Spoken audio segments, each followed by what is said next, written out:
عجیب تھے صحابہ کرام، سبحان اللہ۔ ایک یہودی ایک دکاندار کے پاس گیا غلہ لینے کے لیے، گیہوں گندم، تو اس سے کہا کہ گیہوں دے دیجیے۔ وہ صحابی نے کہا کہ وہ جو دوسری طرف جو لائن ہے دکان تھی وہ گندم بیچ، اس کے پاس جاؤ، اس سے لے لو۔ اس نے کہا کیوں؟ کہا اسی سے لے لو، ایک ہی ریٹ وہاں بھی، ایک ہی ریٹ یہاں بھی ہے۔ اس نے کہا میں تو آپ ہی کا گاہک ہوں، آپ ہی سے لیتا ہوں، تو آپ کو بیچنا نہیں ہے؟ کہا میں بیچتا ہوں۔ تو پھر کیوں نہیں؟ کہا بس اسی سے لے لو، تمہیں اسے کیا کرنا ہے؟ اس نے کہا نہیں مجھے بتا دو۔ انہوں نے کہا اصل وجہ یہ ہے صبح سے میرے پاس چند گاہک آ گئے، چند گاہک، اس کے پاس کوئی گاہک نہیں آیا۔ کاشی پڑھے ان کو نمائیں 10 لاو ہے، ان کو نمائیں 10 لاو ہے کروں۔ تو کہا اس کے پاس لے لو، ریٹ ایک ہی ہے۔ تو وہ یہودی گیا وہاں سے غلہ خریدا بوری میں، پھر واپس آ گیا۔ تو اس صحابی نے فرمایا کہ واپس کیوں آ گئے؟ انہوں نے کہا کہ لیا غلہ کا، غلہ لیا، پھر کیوں آ گئے؟ غلہ اس سے لیا، کیا آپ کا دھیان میری طرف ہے نا؟ غلہ اس سے لے لیا، ایمان تم سے لے لو گا، ایمان۔ انہوں نے کہا کیوں؟ کہا کہ میں نے تو کوئی آپ واضح نہیں پڑھا آپ کو کہ آپ کلمہ پڑھ لو، وہ یہ کچھ بھی۔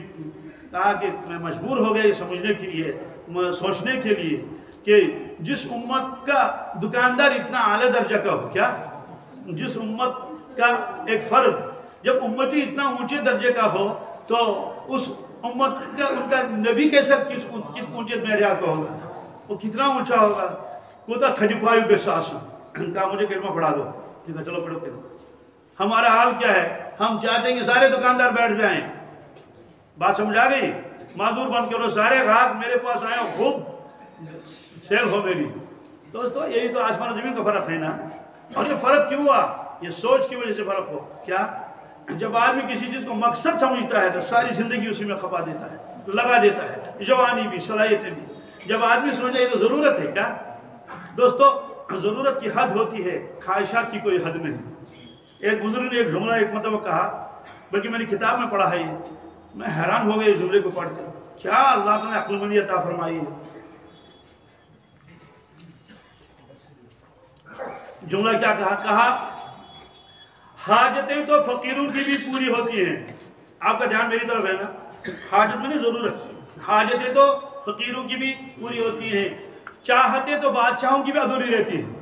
چاہتیں تو دوستو ایک ہے ضرورت پورا کرنا ہے کہ چاہت۔ ضرورت کیا ہے؟ روٹی کپڑا اور مکان، مکان بھی ہونا چاہیے، گاڑی بھی ہونی چاہیے، یہ ضرورت ہے، کیا یہ پوری ہو جائے گی کسی نہ کسی حد پر۔ لیکن چاہتیں یہ کبھی پوری نہیں ہوں گی، ہو ہی نہیں سکتا، کیونکہ چاہتوں کا میدان ایسا ہے اس کو کوئی کنارہ ہی نہیں ہے۔ یہ ارشاد خود فرمایا رسول اللہ صلی اللہ علیہ وسلم کہ ضرورت مند کی ضرورت پوری ہو جائے گی بالکل، لیکن چاہت والوں کی چاہت کبھی پوری نہیں ہوگی۔ تو جب ہماری چاہت ہو کہ دنیا ہمارا مقصد بن جائے گا، وہ پورا ہی نہیں ہوگا کبھی۔ اس لیے ہم چاہیں گے کہ سارے بیٹھ جائیں، صرف میرا کاروبار چلے، باقی اگر ختم بھی ہو جائیں تو اچھا ہے۔ آپ نے ایسے شخص کے بارے میں فرمایا لو کان ابن آدم وادیہ من الذهب والفضة لابتغى ثالثا، اگر بنی آدم کے پاس ایک شخص کے پاس 2 وادیاں ہوں، سونے کی اور چاندی کی، سونے اور چاندی کی 2 وادیاں ہوں، لابتغى ثالثا، آپ نے فرمایا بخدا وہ تیسری تلاش کرے گا، یہ تیسری وادی تلاش کرے گا، تیسری کہاں ہے؟ اور اگر تو تیسری دیں گے تو چوتھی تلاش کرے گا، چوتھی کہاں ہے؟ چوتھی انہیں کہے گا کم از کم لوکیشن تو بتا دو ہے کہاں۔ تو سوال اس کا پیٹ نہیں بھرے گا؟ ہمارے کہ وَلَا يَمْلَأُ جَوْفَ ابْنِ آدَمَ إِلَّا التُّرَابُ، بنی آدم کے علاوہ اور اس کے وَلَا يَمْلَأُ جُمْنَا، بنی آدم کا پیٹ کوئی نہیں بھر سکتا، کوئی چیز إِلَّا التُّرَابُ، قبر کی مٹی۔ کیا یعنی جب آدمی مر جائے گا، قبرستان میں اس کو دفن کر دیا جائے گا، اوپر سے مٹی ڈال دی جائے گی، تب اس کا پیٹ بھر جائے گا۔ تو صحابہ کرام سمجھتے تھے یہ دنیا تو ایک ضرورت ہے، وہ اس کو مقصد نہیں سمجھتے تھے۔ اس لیے قرآن پاک میں 2 قسم کی آیتیں ہیں، عقل حیران ہو جاتی ہے، ہمارے لیے الگ حکم ہے، ان کے لیے الگ حکم ہے۔ سوال کیا؟ ہمارے لیے حکم یہ ہے یا ایھا الذین آمنوا لا تلہکم اموالکم ولا اولادکم عن ذکر اللہ ومن یفعل ذلک فاولئک هم الخاسرون۔ اللہ تعالیٰ یہ نہیں فرماتے یہ دنیا کے لوگوں، اے ایمان والو، کیا یا ایھا الذین آمنوا، اے ایمان والو، لا تلہکم اموالکم ولا اولادکم عن ذکر اللہ، دیکھو تمہارا مال اور تمہارے اولاد، پہلے مال کا تذکرہ کیا کیونکہ مال کے اندر آدمی زیادہ مشغول رہتا ہے بنسبت اولاد۔ لا تلہکم اموالکم ولا اولادکم عن ذکر اللہ، اللہ کی یاد سے تم کو غفلت میں نہ ڈالے۔ یعنی ایسا ہوگا، یہ تم غفلت کے شکار ہو جاؤ گے. وَمَن يَفْعَلْ ذَلِكَ فَأُولَٰئِكَ هُمُ الْخَاسِرُونَ. جو شخص ایسا کرے گا وہ نقصان اٹھائے گا. یہ آیت تو ہمارے لیے ہے، لیکن صحابہ کرام کے لیے یہ آیت نہیں ہے، ان کے لیے دوسری آیت ہے. کیا؟ رِجَالٌ لَا تُلْهِيكُمْ تِجَارَةٌ وَلَا بَيْعٌ عَن ذِكْرِ اللَّهِ وَإِقَامِ الصَّلَاةِ وَإِيتَاءِ الزَّكَاةِ يَخَافُونَ يَوْمًا تَتَقَلَّبُ فِيهِ الْقُلُوبُ وَالْأَبْصَارُ. ان کے لیے کیا فرمایا اللہ تعالیٰ نے؟ رجال، یہ ایسے خاص ہیں، یہ ایسے مرد مومن ہیں. لا تلہیہم تجارت ولا بیع عن ذکر اللہ، یہ تجارت کرتے ہیں، خرید فروخت کرتے ہیں، لیکن ان کی تجارت ان کو اللہ کی یاد سے غافل نہیں کرتی. بالکل نہیں، ایسا استحضار ہے آخرت کا. سوال ہے کہ یہ کیفیت کیوں ہے؟ وَإِقَامِ الصَّلَاةِ، نماز پابندی کے ساتھ پڑھتے ہیں، پابندی کے ساتھ. اقامت صلاۃ کے معنی آتے ہیں اس کے تمام حقوق کے ساتھ نماز ادا کرنا، ظاہری اور باطنی، خشوع اور خضوع اور اوقات کے ساتھ. اقام الصلاۃ وایتاء الزکاۃ، زکات دینے میں ان کا مال رکاوٹ نہیں بنتا، بخل ان کے اندر نہیں ہے. سوال یہ کیفیت کیوں ہے؟ یخافون یوما تتقلب فیہ القلوب والابصار، یہ ڈرتے رہتے ہیں، ڈرتے رہتے ہیں اس دن سے جو دن آنے والا ہے جس میں آنکھیں بھی پلٹ جائیں گی، دل بھی پلٹ جائیں گے. تتقلب فیہ القلوب والابصار، انہیں آخرت کا استحضار. تو جس شخص کے اندر آخرت کا جتنا استحضار ہو اس کے اثرات اس کے زندگی پر ضرور پڑے گی.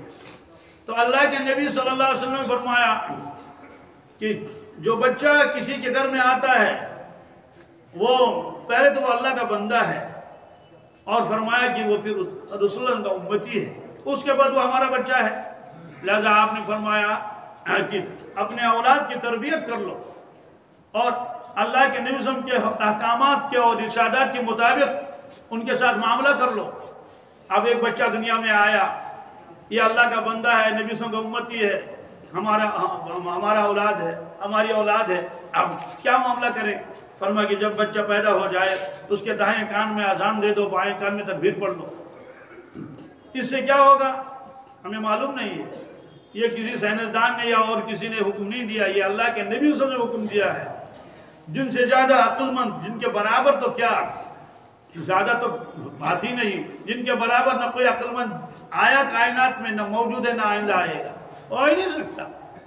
ایک مرتبہ ایک رسالہ پڑھ رہا تھا، اس کا ٹرانسلیشن اردو میں کیا تھا کسی نے، ترجمہ اصل رسالہ تو انگلش میں تھا، کسی سائنسدان کی تحقیق اس میں لکھی تھی.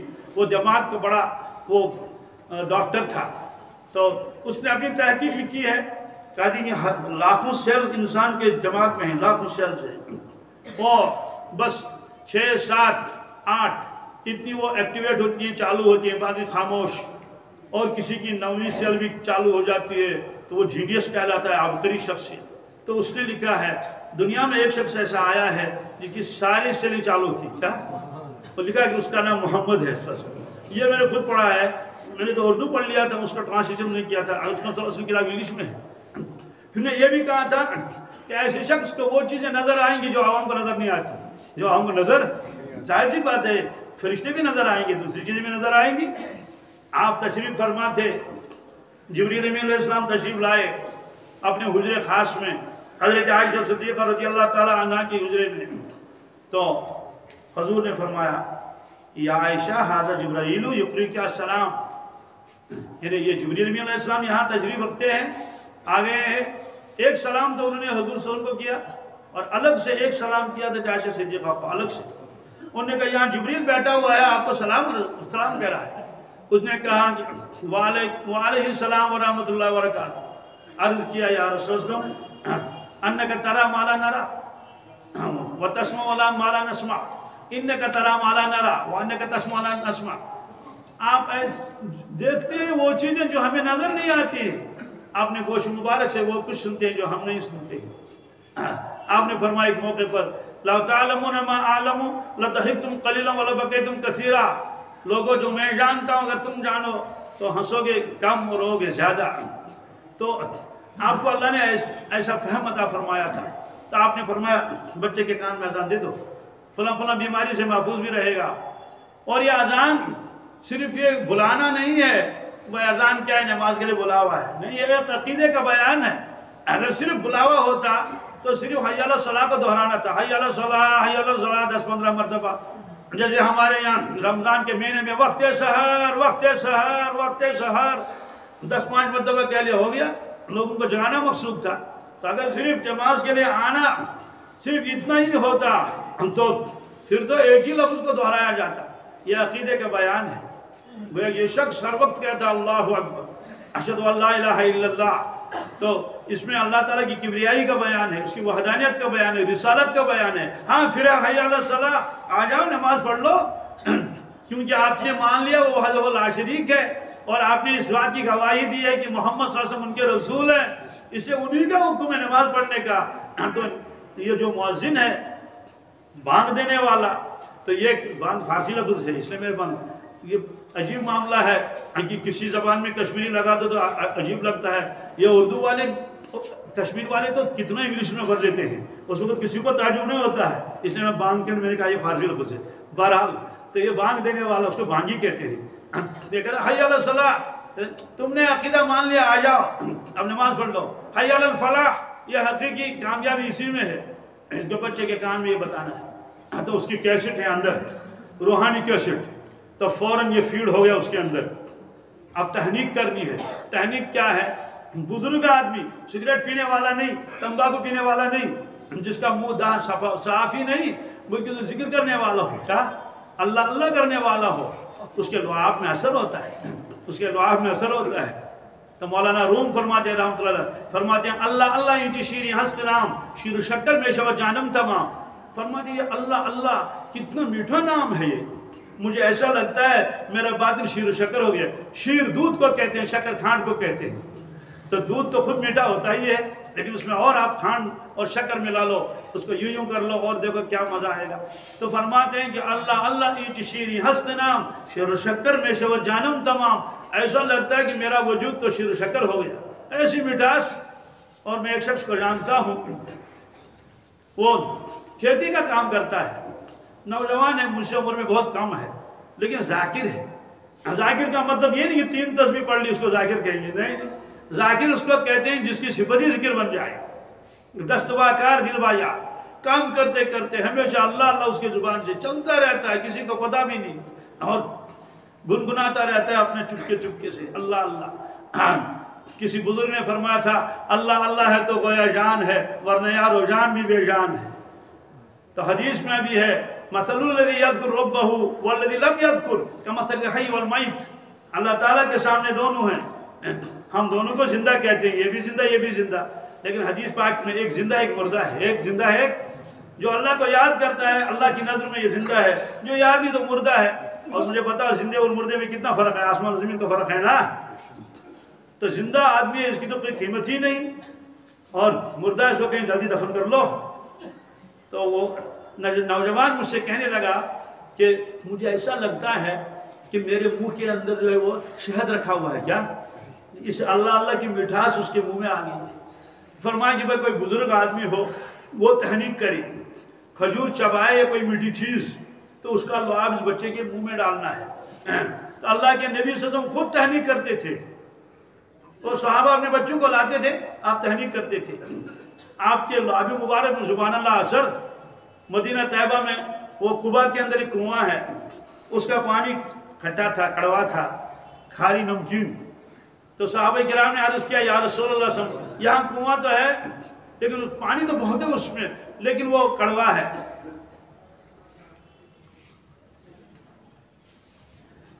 آپ وہاں تشریف لے گئے، اسی سے پانی نکالا، اسی کنویں سے، تو کلی کر کے پھر کلی اسی میں ڈال دی. فرمایا اب نکالو. اب جب نکالا تو پانی میٹھا ہو گیا تھا. عجیب بات یہ ہے وہ کنواں آج بھی ہے، اور الحمدللہ میں نے اس کنویں سے کئی مرتبہ پانی پیا ہے. 1400 سال سے زیادہ عرصہ گزر گیا اور اس کو مٹھاس ختم نہیں ہوئی، اس کی مٹھاس ختم. تو کیا اثر ہوتا ان بچوں میں جن کی تحنیک اللہ کے نبی سے فرمائے. تو اس طرح سے فرمائے کہ کوئی بزرگ آدمی ہو جو بہت اللہ اللہ کر چکا ہو، تو وہ کوئی پہلی چیز چبا لے اور اس کے منہ میں ڈال دے. تو دیکھیے روحانی انتظام تو یہ ہوا کہ اللہ اذان اس کے کان میں دے دی گئی، اللہ کا نام پڑھا گیا. جسمانی چیز جو سب سے پہلے اس کے معدے میں پہنچے وہ ایک لعاب ہے، ایسے بزرگ کا اور اللہ اللہ کرنے والے کا، اور بالکل اس کا دہان بھی صاف ہے، تو اس کے اثرات اس پر پڑ جائیں گے. یہ تربیت کا معاملہ ہے. آپ نے فرمایا بچہ جو بڑا ہو جائے گا تو اس کو اللہ اللہ کا سکھاؤ. پھر جب اور بڑا ہو جائے گا تو اس کو کہانیاں سناؤ. حضرت مولانا ابو الحسن علی ندوی رحمۃ اللہ علیہ نے کتاب لکھی ہے قصص النبیین. فرمایا میں نے دیکھا چھوٹے بچے تو کہانیوں کو بہت پسند کرتے ہیں نا. وہ تو ہم بھی پسند کرتے بھی تھے, آج بھی کرتے ہیں. کوئی کہانی سنا لو کوئی. تو بہرحال میں نے دیکھا کہ وہاں جو ہے ان کے ہاتھوں میں کتابیں ہیں, اس میں لکھا ہے بلی کا واقعہ اور تھرسٹی کرو اور کیا کیا گریڈی ڈاگ وغیرہ, یہ ساری چیزیں عربی میں ہوتی تھی, اور کئی بھالوں کا قصہ کہیں. حضرت نے فرمایا میں نے سوچا کہ میں بچوں کے طرز پر کیا کہانیاں لکھ دوں. کس کی؟ انبیاء علیہ السلام کی. کس کی؟ اب وہی اسی انداز سے. وہ کتاب اتنی مقبول ہو گئی, بعد میں اہل عرب نے بھی اس کو نصاب میں شامل کر لیا. نصاب میں شامل کرنا یہ کوئی معمولی بات نہیں. نصاب نے سیلیبس میں وہ شامل کتاب ہو گئی. انہوں نے کہا جب بچوں کو کہانی سنانی ہے تو موسیٰ علیہ السلام کی کہانی کیوں نہ سنائیں, یوسف علیہ السلام کی کہانی کیوں نہ سنائیں. وہی جو قرآن پاک میں ہے, احادیث میں ہے. تو اس طرح فرمایا کہ میں بچوں کو کہانیاں سنا لو, یہ سخاوت کے واقعات اور شجاعت کے واقعات اور عبادت کے واقعات, تو ان کے ذہن اس کو قبول کر لیں گے. یہ واقعہ سنانے ہیں.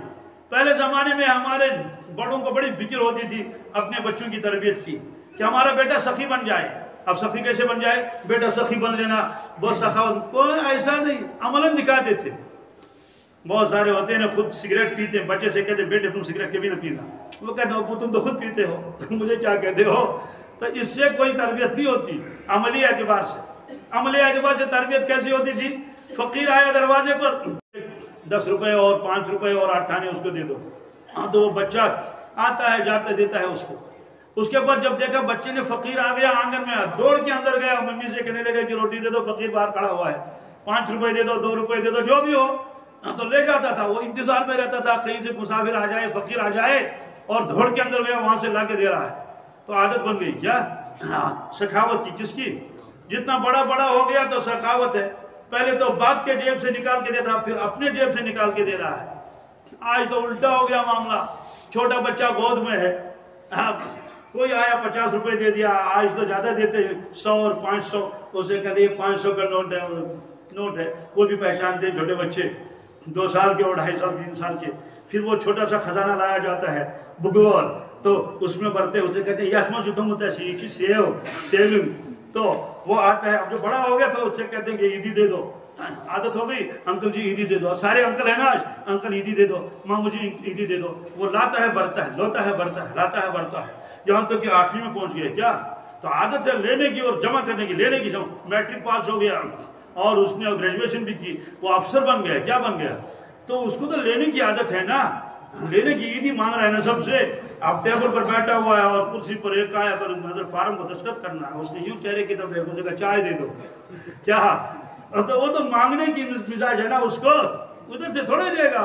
وہ تو مانگنے والا مزاج ہے اس کا. تو سخی کیسے بنے گا؟ وہ سخاوت کہاں سے آئے گی؟ جب بچپن سے اس کی عادت بن گئی ہے. میرے پاس ایک شخص لایا پیسے, لیکن سب موڑ کے. اب میرے پاس کھول رہا ہے اور تہ کر رہا ہے. تو میں اس کو دیکھ رہا تھا.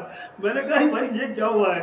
مجھے ساری اٹھی تھی میں نے کہا یہ کیا ہے؟ کہنے لگے کہ آپ ہمارے یہاں آئے تھے, وہاں مستورات میں بیان ہوا, تو آپ نے کچھ سخاوت کی باتیں بھی بتائی. اس میں یہ بھی بتایا تم نے اپنے بچوں کی عادت خراب کر دی ہے. تم ان کو کہتے آج ہی سے سیونگ کر لو, سیو کر لو. پھر کہا کہ وہ میرے بچے ہیں, تو میری اہلیہ نے ان سے کہا کہ بھائی ان کو اللہ کے راستے میں دے دیں گے پیسوں کو. تو سب گور فروخت تھی, تو یہ وہی پیسے ہیں کہتے. اس کے بعد آج تک شاید 10 12 14 سال ہو گئے, وہ ہمیشہ سال بھر کے بعد لاتا ہے اور حوالہ کرتا ہے. کہتے ہیں بچے سال بھر جمع کرتے ہیں, کہتے ہیں ہم اللہ کے خزانے میں رکھیں گے. جس میں دوستو اپنے اولاد کا بھی حق ہے. تو بہرحال لقد کان لکم فی رسول اللہ اسوۃ حسنہ, اللہ کے نبی صلی اللہ علیہ وسلم کی زندگانی میں تمہارے لیے بہترین نمونہ, ایسا بہترین نمونہ جو پہلے نہ تھا نہ کبھی ہوگا. اسی کا حکم اللہ نے ہم کو دے دیا ہے. ایک واقعہ سنا کے بات ختم کر لیتا ہوں, جس کو آپ دل کی گہرائی سے سن لیں. میں اس کو مختصر کرتا ہوں اگرچہ وہ لمبا ہے. ایک صحابی ہیں حاتم طئی کے بیٹے. حاتم طئی نے دور نبوت نہیں دیکھا, لیکن ان کی اولاد نے اسلام قبول کیا ہے. اس میں ایک ہے حضرت عدی رضی اللہ تعالیٰ عنہ. وہ فرماتے ہیں میں رسول اللہ صلی اللہ علیہ وسلم کی خدمت میں تھا, اتنے میں ایک بھوکا شخص آیا کمزور. اس نے کہا مجھے کچھ دے دیجیے روٹی, میں بھوکا ہوں. آ کے بیٹھ گیا. تھوڑی دیر گزری, ایک اور شخص آ گیا. بالکل غمزدہ پریشان روتا ہوا.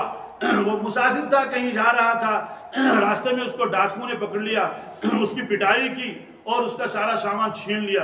وہ بھی آ گیا اور بیٹھ گیا. وہ بھی عجیب معاملہ ہے. سارے دکھی اسی دربار میں آتے تھے. یہ سبوں کا معلوم تھا کہ اس کے علاوہ کہیں شروائی نہیں. آپ تشریف فرماتے, صحابہ کرام ساتھ تھے. خاتون آئی, کھڑی ہو گئی, کہنے لگے اللہ کے نبی صلی اللہ علیہ وسلم مجھے آپ سے کچھ عرض کرنا ہے. آپ نے فرمایا کہو. کہنے لگے یہاں تو سارے لوگ ہیں, الگ کہوں. تو آپ ادھر کو تشریف لے گئے. وہ خاتون یوں دیکھنے لگی, یوں دیکھنے لگی, دائیں بائیں. کہنے لگے یہاں نہیں وہاں. آپ وہاں تشریف لے گئے. اس نے کہا وہاں نہیں یہاں. آپ وہاں تشریف لے گئے.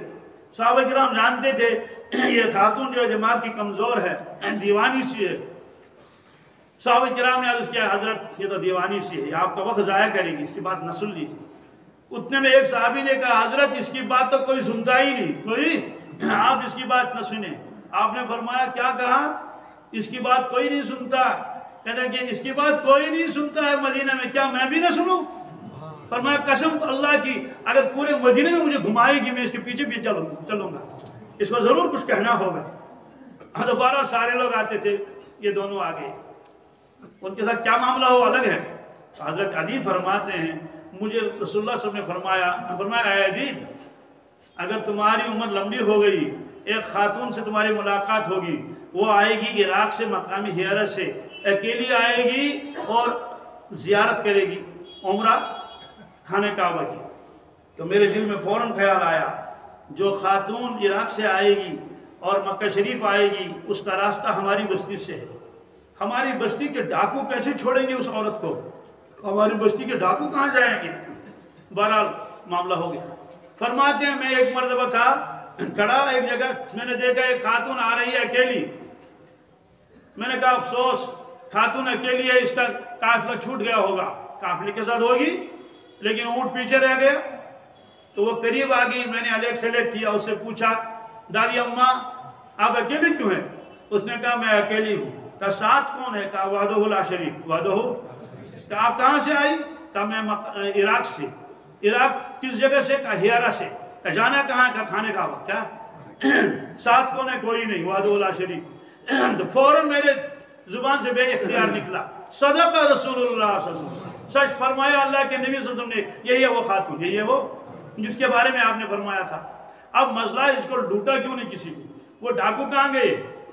اس بستی کے باہر, اسی بستی کے باہر جوان بیٹھے رہتے تھے انتظار میں. جب قافلے آتے تھے قافلوں کی خدمت کرتے تھے, پانی پلاتے تھے ان کو, گھر سے روٹیاں بنا کے لاتے تھے, ان سے کہتے تھے یہاں تشریف رکھیے ہم آپ کی خدمت کریں گے. تو بوڑھوں کے پیر دباتے تھے, ان کے بازو دباتے تھے, تم تھک گئے ہو. وہ حیران ہو جاتے تھے یہ لوگ کون ہیں, یہ کہاں سے آئے ہیں. تو قافلے والے ان سے پوچھتے تھے جوانوں آپ نے کون ہو, کہاں کے رہنے والے ہو؟ وہ جوان کہتے تھے ہم اسی بستی کے ہیں. کس کے؟ یہ ان کو کھانا کھلاتے تھے, پانی پلاتے تھے, ان کی چوپائیوں کو. وہ کہتے ہم اسی بستی کے ہیں. قافلہ والوں نے کہا کہ اس بستی میں ڈاکو رہتے تھے, وہ کہاں گئے؟ اس بستی میں ڈاکو رہتے, وہ کہاں گئے؟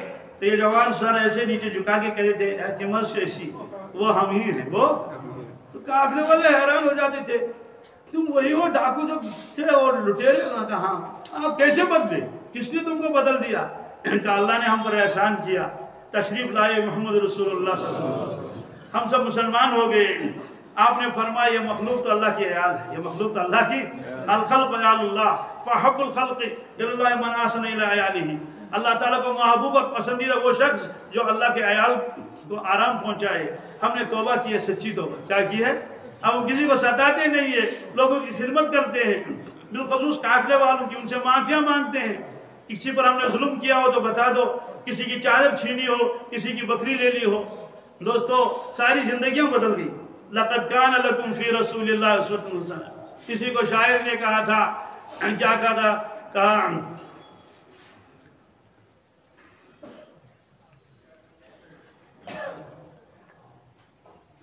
کیا تو نے صحرا نشینوں کو یکتا. سبحان اللہ, یا رسول اللہ صلی اللہ علیہ وسلم آپ نے صحرا نشینوں کو بے مثل بنایا.